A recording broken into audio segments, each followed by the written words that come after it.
Hi, I'm Mike Morales. You are watching and listening to Sipping Off the Cuff on all of our platforms and networks, wherever you download your podcast. I'm here in San Antonio. That gentleman there is. I'm Eric Zandona in Vancouver, Washington.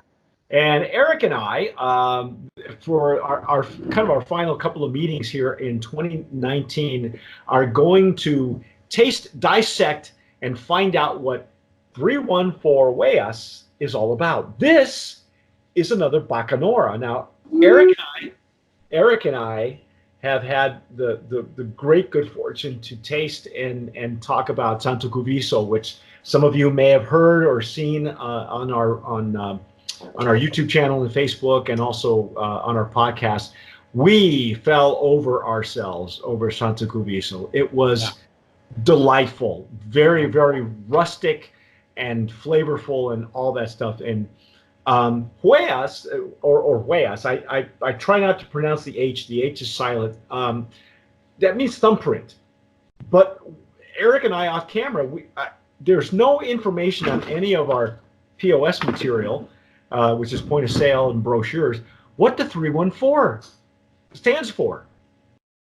Have no idea. I'm going to have to go back and talk to the importers, Novel Spirits, about what does 314 mean. What I do know is that this is an award winner. There, I don't know if you can see that or not. That is an international spirits award winner, and it is Bacanora. So, what can I tell you? If you remember what we talked about before on the Bacanora, it's a 300-year Mexican tradition, 77 years prohibition. It was actually moonshine. It really was. You couldn't get it for 77 years, and as a matter of fact, you can read about.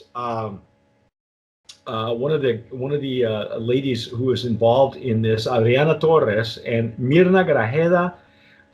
Both of these women are in my book, Babes to Boss Ladies and the Tequila Boss Ladies, and these gals are so involved in Sonora with Bacanora that they curate the Bacanora, and what happens is they find the master distiller, who in this case. Who did we say the master distiller was on the Tomas Venezuela.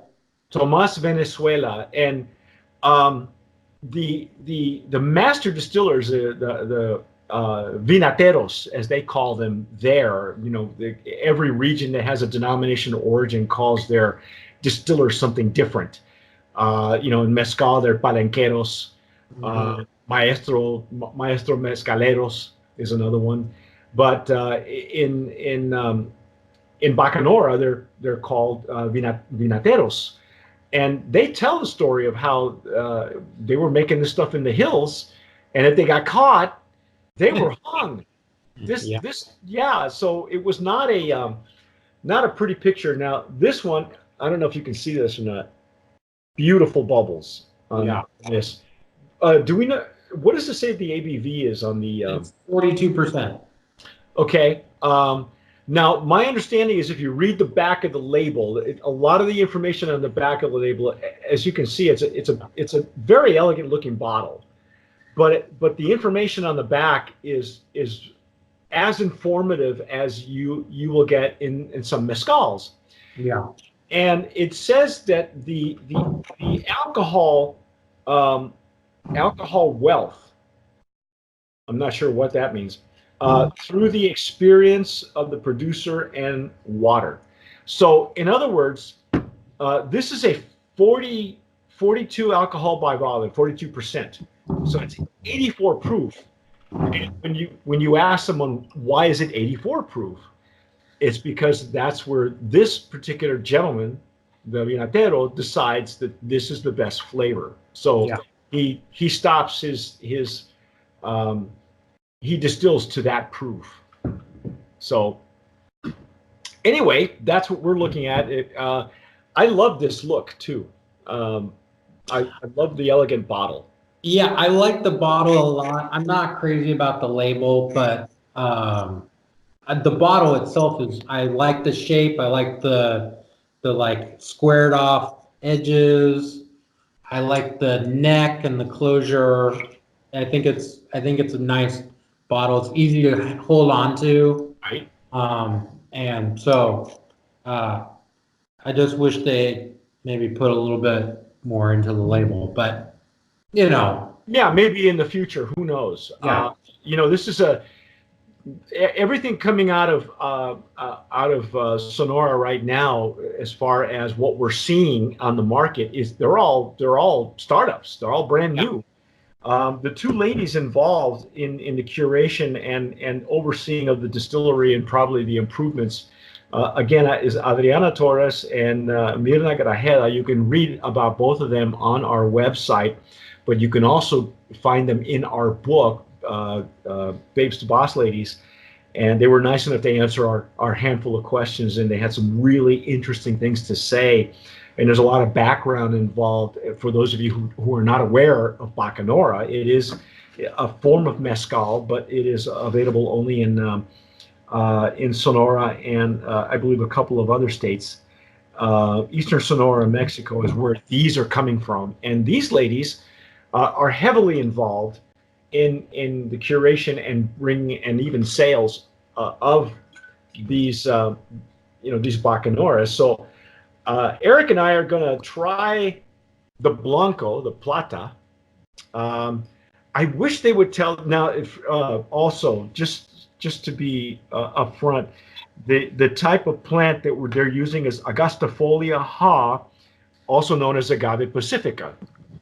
So I'm going to be using my Stossel for higher proof mezcals and agave spirits, and Eric is going to go with the handy dandy Glencairn. Glencairn. These are both made by the same company, by the way. Yeah. And I keep promising Eric I'm going to get him his versions of the glassware very shortly. I think it's beautiful. It's really pristine. Yeah, yeah. It's got a really nice aroma. Oh yeah! Wow! Wow! So the agave angustifolia it's the same variety as what you find in Oaxaca. People describe as esperin. So it's interesting because it's the same sort of genetics but different growing environment. So you're going to get slightly different sort of expression of the plant. Well, and also the hand of the maker as well. Yeah. Just like mezcals. I mean, you can take an espadin from any region in Oaxaca, and it's everything involved from the process to the distillation process makes a big difference. So Mhm. I love that. Isn't there a little bit of smoke on there, but it's green. It's really green. Yeah, I think there's a nice mix here of cooked agave, some greenness, and smoke. But the smoke is not overpowering. It's really well integrated with the other aromas. You get a little bit of like lime skin. I think this is really kind of bright greenness to it. I think Yeah, as it opens up for me, it's a bit there's more minerals in it as well. I think I'm getting a lot of earthiness. Maybe that's what I meant. yeah. But it's really nice, really nice. I mean, this is not surprising. So they cook the agaves in a pit oven, similar to mezcals in Oaxaca. But then they're fermenting, I believe, in stainless steel. I think that's what it says. Yep. Yeah, stainless steel. And then they're distilling in copper. Now the other thing too is that they are claiming it is matured in glass for 2 months. When they say matured, I mean that I we use that term loosely because there are even some mezcals that claim that they are aged in glass containers underground in a damajuana. Mm-hmm. In this case, I think they're just stored in glass. It doesn't say to me that they are.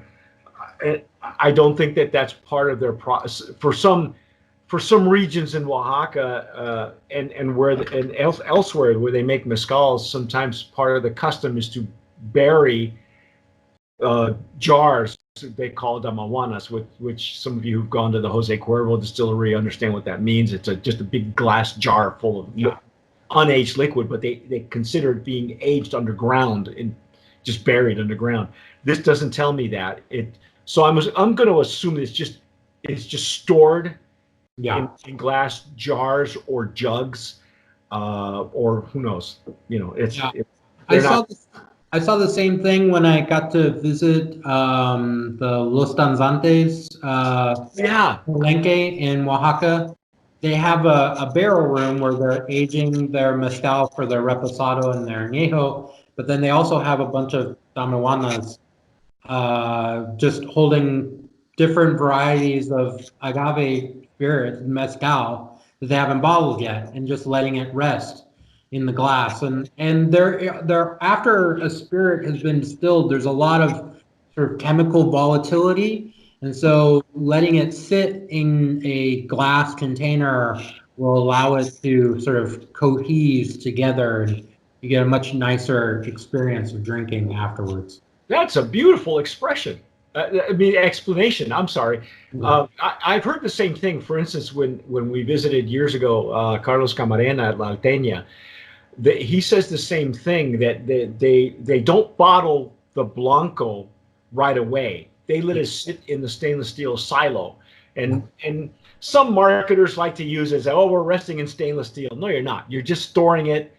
But I love your explanation. That's beautiful, because it is. I've heard it said from other people like David Soro, for instance, who say that tequila is what's the term I want to use? Very impetuous. It's a living, breathing thing, and so you let it rest and repose so that it, as you said, so that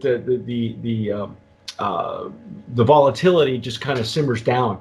And he even told me at one point that even when they truck the tequila to the border, he actually, and then once they truck it over to the warehouse, he lets it rest before he decides to disperse it to the distributors or use it, because he's only importing, he's not distributing. So some of them go that extra mile and say, that jarring up and down and traveling in a truck makes it volatile again. So he lets it rest before he even says it's available and you can go pick it up or whatever. So but let's see what it tastes like, shall we? I agree. Cheers. Cheers.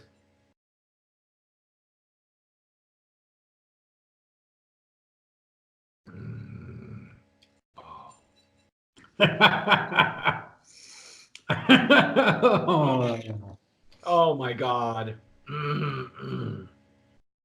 Wow. It was a bit sweet on the intake. Yeah. And then it just kind of an explosion at mid palate. Yeah. And I still have a finish. I'm still finishing it. Yeah. No, this is lovely. Yeah, really sweet on the first sip, and then it explodes into this like citrus and smoke and earth, and just it's really lovely. Yeah. Wow. Yeah. Yikes. And it lingers on the palate, and it very much like I can't remember if you smoke cigars or not, but very much like when you smoke a nice mild cigar and you go back and you can still taste the smoke on your palate, and it's it's not it's not disturbing, and it's not off-putting. It just lingers. Wow. Yeah, this is really nice. Mm. Yeah, I get there's the sweetness and the citrus character to me like combines into this almost like orange sherbet kind of thing. It's That sounds a little bit maybe worse than what I'm trying to mean, but Yeah, it's we're really lovely. we're at a loss for words right now because this is unlike now. Again, Eric has had a lot of experience with mezcals. He spent a good portion of a couple of years in Oaxaca. He and I have, I trust your palate because you've had some really smoky, peaty Mhm. scotches, and you have your spectrum is a much wider than mine, which is basically just agave spirits, Yeah. and honestly, Bacanora has been, as much as I've enjoyed it, it's been brand new to me because I'm more versed in Sotol for me. Yeah. I can pick out the similarities, but again, the process makes this juice way different than I can't remember. Actually, I can. I can remember one line of mezcals that I've had this past year that it would be similar, but they're so rare and so few and far between because everybody's dumbing down they're Mhm. bringing down their ABV to Right. introduce. Now, this is at 42%. Is this, would this be a Bacanora you would introduce someone who is not versed in Bacanora, or would you, how would you, because I can't, at 40 I would have to call this a gateway Bacanora, but this is not, and Well, so how would you introduce people to a Bacanora like this, because this is rich. yeah, There's no, it a lot is. of layers to this. So the thing is, it's like just I looked it up before we went on. I'd say this is a really good value. This is $48 listed online at Old Town Tequila, I think, which is a really good value for this quality of spirit. And so I think this is definitely something, if somebody's interested in mezcals and they want to try Bacanora, that's not going to be crazy expensive, this is an excellent place to start because you're getting, even at 42%, like it's not hot at all. There's no burn. There's no, very soft on the palate. So it's easy to drink, but then there's still a ton of flavor. So it's not like they've watered down all the flavor, which is sometimes you get with, agave spirits. You dilute them too much and you just lose a Yeah. lot of the character. No, So this is full of character. yeah, yeah. I mean, on the back of my palate, I'm getting even more of the smokiness and the mineral. Even, it's weird. I'm even getting, like, I know I say smokiness, but I'm even getting like a little bit of tobacco. You know, Hmm. and this is on my third sip, Yeah. and I get what you mean by the citrus notes almost turning into like an orange sherbet, because the citrus, I get that on the sides of my palate and the sides of my tongue, almost underneath, and Hmm. it's sweetness with a citrus that is not sour though. Yeah. This would be awesome in a paloma if you would put this, with any kind of citrus juice. This would be stellar. You wouldn't lose any character at all.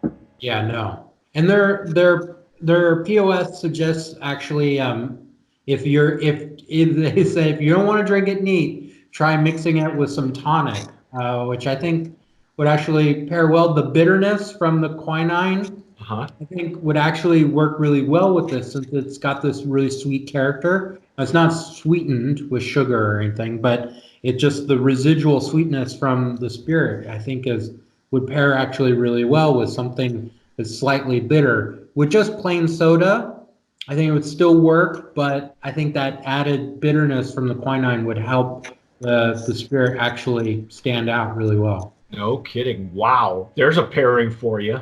Yeah. Quinine, look it up, ladies and gentlemen. It's also good for malaria. Yeah. I mean, drink your medicine. Yeah, again, you have to remember that a lot of this was, as we mentioned before, a lot of when we were tasting Santo Cuviso, we had an infused Bacanora that Eric refused to use it as an everyday. He says, no, this is a celebratory thing. And so, you know, a lot of this stuff was Sotol, for instance, was a tonic. Everybody says that Pancho Villa was a Taylor, but he was, but he didn't drink tequila, but he drank Sotol because that's where he was from, and that he drank as a tonic. So you know, like you said, drink your medicine. You know, okay. So are we in agreement? Is this in the Bacanora category? Would this be a Brand of Promise nominee? I agree. Yeah. It's stunning. It's stellar. I think it lends itself to a lot of different cocktail recipes, and you're probably going to find a lot of it on their website. The folks at Novel Spirits do a great job putting these Bacanoras in front of mixologists, and they come up with some great signature drinks. But you know what? I wouldn't mix this with anything personally. No, I don't think it needs it. I mean, it's just there's so much going on. As it sits in my glass, I get more of this. Again, this doesn't sound like a positive, but it is. This almost like mustiness that is very reminiscent of. If anybody gets the opportunity to go visit a palenque and smell fermenting agave, this is what it smells like. It's got this real rich kind of funkiness going on of the sugars being converted into alcohol, and it's really nice. Yeah, is outstanding. Again, a great value too. What did you say the price was? $48 for a bottle. How much? 48.